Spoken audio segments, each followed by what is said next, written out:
bikin hidup lebih baik. Yang mulai lihat negatif pasangannya, waspada. Lensa saudara akan membuat perceraian. Oke. Jadi saya menulis buku judulnya 10 Hukum Pernikahan Bahagia. Hukum inilah yang akan menyelamatkan cinta saudara. Mari kita lihat hukum pertama. Jangan mendompleng kebahagiaan. Tahu maksudnya? Jangan kamu mendompleng kebahagiaan. Orang yang mendompleng kebahagiaan itu ini. Dia sudah tidak bahagia. Kemudian dia punya cita-cita begini. Waduh, kalau saya menikah dengan dia, saya pasti akan bahagia. Kalau ada di antara saudara, dulu waktu memasuki pernikahan, berpikir, wow, kalau saya menikah dengan dia, saya akan bahagia. Artinya, waktu saudara menikah, saudara tidak bahagia. Oleh karena itu, saudara mengharapkan orang yang saudara nikahi akan memberikan kebahagiaan buat saudara. Artinya saudara mendompleng kebahagiaan. Hukumnya berbunyi, pernikahan bahagia terdiri dari 2 orang yang sudah bahagia. Kita mau mengecek, saudara bahagia enggak? Bahagia atau tidak? Sebulan setelah menikah dengan 10 tahun setelah menikah, tingkat kebahagiaannya sama, indeks kebahagiaannya sama atau tidak? Saudara masih bahagia? Masih bahagia dengan orang yang sama. Dan kalau saudara ketemu dengan orang itu atau menatap wajah pasanganmu dan saudara mengatakan, aku bersyukur Tuhan telah memberikan engkau dalam hidupku. Atau saudara mengatakan, ya Tuhan. Saudara menatap pasangan saudara, kemudian ngelus dodo, ya nasib, ya nasib. Oke, mari kita ngecek.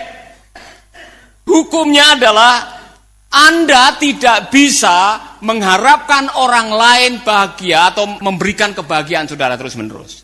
Hukumnya adalah saya tidak mungkin bisa membahagiakan anak orang kalau saya sendiri tidak bahagia.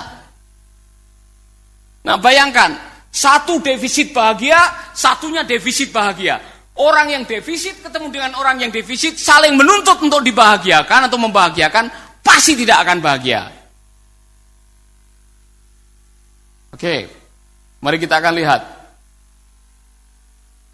Indeks kebahagiaan saudara bisa terlihat dari foto saudara. Waktu saudara menikah dulu, fotonya masih ada?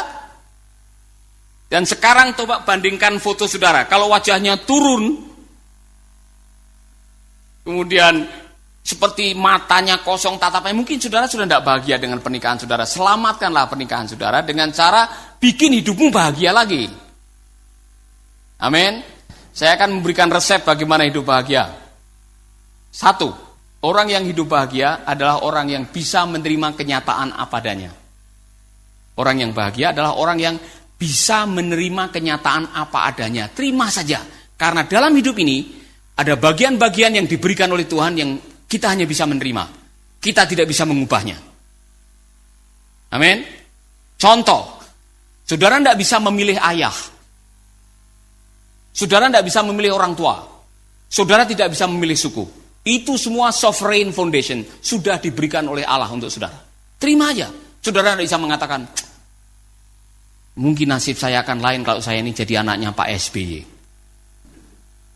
Saudara tidak bisa. Itu semua sudah sovereign foundation. Tuhan sudah tahu. Ya kan? Terima. Terima saja. Amin. Berikutnya. Semua yang adalah pemberian Tuhan yang tidak bisa saudara ubah, jangan pernah saudara berusaha mengubah. Terima saja. Terima kenyataan ini. Contoh, hidung saudara pesek. Terima. Itu dari Tuhan. Mau diapakan? Mau operasi plastik? Saya pernah ketemu dengan Ibu Mariati dari Malang yang operasi bedah plastik, wajahnya dioperasi. Dagunya jadi bagus, hidungnya mancung, bibirnya ditipisin. Setelah 2 tahun benjol-benjol semua ini. Minta didoakan maju ke depan sudah bernanah. Saya tanya, kenapa Anda melakukan seperti itu? Pak, saya mau memperbaiki penampilan. Lalu kenapa dulu macet penampilanku? Pak, saya namanya 29 tahun belum nikah, saya pengen dapat jodoh. Nah sekarang kalau malah tidak akan dapat jodoh, karena siapa yang mau menikah dengan orang yang wajahnya penuh dengan nanah? Harusnya kalian menerima saja kenyataan itu sebagai berkat dari Tuhan. Kalau memang darinya sudah pesek, terima saja pesek. Iya kan? Yang keriting, Anda meluruskan rambut 3 bulan balik lagi. Habis uang saudara, daripada uangnya habis untuk ngurusin rambut saudara, berikan untuk persembahan misi. Terima saja. Amin. Nah, saya mau kasih kabar baik kepada saudara-saudara. Di dalam ruangan ini tidak ada yang KW1, KW2. Semua orisinil. Saudara terima dengan apa yang saudara miliki? Bahagia dengan apa yang ada? Cek waktu bercermin. Kalau waktu saudara bercermin ada kalimat, aduh seandainya kulit saya lebih putih dikit, mungkin nasib hidup saya tidak seperti ini. Seandainya badan saya tidak seperti ini, mungkin hidup saya tidak seperti ini. Saudara, kalau masih ada sedikit saja benih seandainya, artinya saudara belum bisa menerima siapa saudara apa adanya, saudara tidak akan pernah bahagia. Karena selalu merasa kurang dengan hidup saudara. Orang yang bahagia bisa menerima apa adanya. Dan suami yang bahagia bisa menerima istrinya apa adanya. Demikian juga sebaliknya. Jangan pernah membeda-bedakan. Waduh, kalau kamu bisa rawat diri sedikit seperti Meriam Bellina, mungkin kita akan mungkin gaji akan saya kasih semuanya kepadamu. Saudara tidak boleh seperti itu. Yang Tuhan berikan dalam hidup saudara, terima, syukuri. Amin. Tatap pasangan saudara dan berikan engkau yang terbaik yang datang dari Tuhan.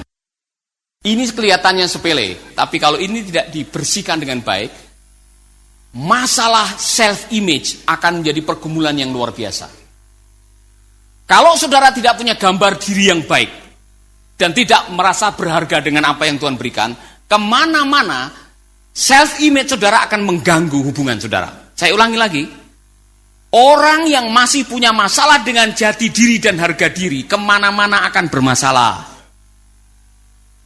Your self-image always consistent with your self-performance. Saya ulangi lagi. Cara saudara memandang diri saudara selalu berhubungan dengan perilaku saudara dimanapun saudara berada. Kalau menghargai diri sendiri aja tidak bisa, bagaimana saudara bisa menghargai orang lain? Belajarlah menghargai, mensyukuri bahwa ini yang terbaik dari Tuhan. Saya punya kalimat judulnya, saya diciptakan oleh Tuhan yang maha baik, sebagai ciptaan yang sungguh amat baik. Itulah sebabnya saya berhak menerima semua yang terbaik. Mungkin harus dihafalkan kali. Bagi saudara yang masih punya masalah dengan jati diri, ini adalah hafalan yang bagus sebelum makan. Amin. Dan benar kita diciptakan oleh Tuhan yang maha. Saking baiknya saudara-saudara, waktu saudara mengalami masalah, karena ada dosa dan sebagainya, Tuhan datang dan dia membayar harganya di kayu salib untuk saudara. Karena kita berharga di mata Tuhan. Jadi jangan sekali-kali meremehkan diri saudara dan merendahkan diri saudara. Kalau Allah saja menghargai saudara, kemudian saudara merendahkan, maka saudara tidak menghargai karya Tuhan di kayu salib. Dan ada orang yang mengatakan begini, orang yang sudah menghargai dirinya, kemana-mana tidak akan pernah bermasalah dengan penghargaan. Semua yang namanya amarah dan pertengkaran, selalu sesuatu yang bersinggungan dengan harga diri. Saudara yang biasanya dikasih minum, istri bikin minum, melayani dengan baik, tiba-tiba istri waktu itu tidak melakukannya dengan baik, saudara tersinggung. Harga diri. Semua persoalan pertengkaran hubungannya dengan harga diri. Makanya kita harus bisa menghargai siapa kita. Suami dan istri yang sudah bisa menghargai dirinya, biasanya tidak akan banyak masalah di dalam rumah tangga. Yang masih jomblo, ada beberapa yang masih jomblo, kalau mau menikahi orang, carilah orang yang dia bisa menghargai dirinya sendiri. Karena dibilang, Anda menikah dengan orang yang punya self-image yang baik, Anda sudah mengantongi 50% kebahagiaan dalam pernikahan. Yang kedua, orang yang hidup bahagia itu adalah orang yang bisa mencukupkan diri dengan apa yang ada.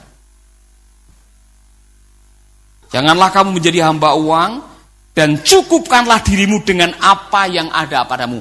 Belajarlah mencukupkan dirimu dengan apa yang ada. Orang yang bisa merasa cukup, biasanya akan bisa merasa syukur. Orang yang bisa merasa syukur, akan bisa menikmati apa yang dia miliki. Orang yang bisa menikmati apa yang dia miliki, pasti indeks bahagianya lebih tinggi. Saudara bersyukur? Saudara bersyukur dengan apa yang ada? Nah, gini, ada masalah dengan manusia. Namanya, masalah itu katanya datang dari lahir. Yaitu masalah iri hati. Ada orang-orang yang suka membandingkan dengan orang lain. Kamu punya berapa? 3. Aduh, saya baru 1. Nah, begini, iri hati membuat orang tidak bisa mensyukuri apa yang dia miliki. Karena fokus orang yang iri hati adalah what they have, what I don't have. Ketika orang iri kepada orang lain, maka akhirnya dia merasa terancam. Terancam oleh kelebihan orang lain karena dia pikir kelebihan dia ngambil dari milik saya. Salah besar. Iri hati itu harus diwaspadai. Karena iri hati membuat saudara tidak bisa merasa cukup. Kesukaan orang iri hati adalah menghitung rezeki orang lain. Dulu ada lagu, hitung berkatmu satu-satu. Berkatmu, bukan berkat orang lain. Sahabat, Anda baru saja mendengarkan program Making Life Better. Hubungi kami di 0811 3901 144 atau 0811 3901 140. Mari dukung pelayanan Making Life Better melalui rekening BCA 6690300525. Sekali lagi, 6690300525. Atas nama Paulus Wiratno. Terima kasih, Tuhan Yesus memberkati. Making life better, bikin hidup lebih baik.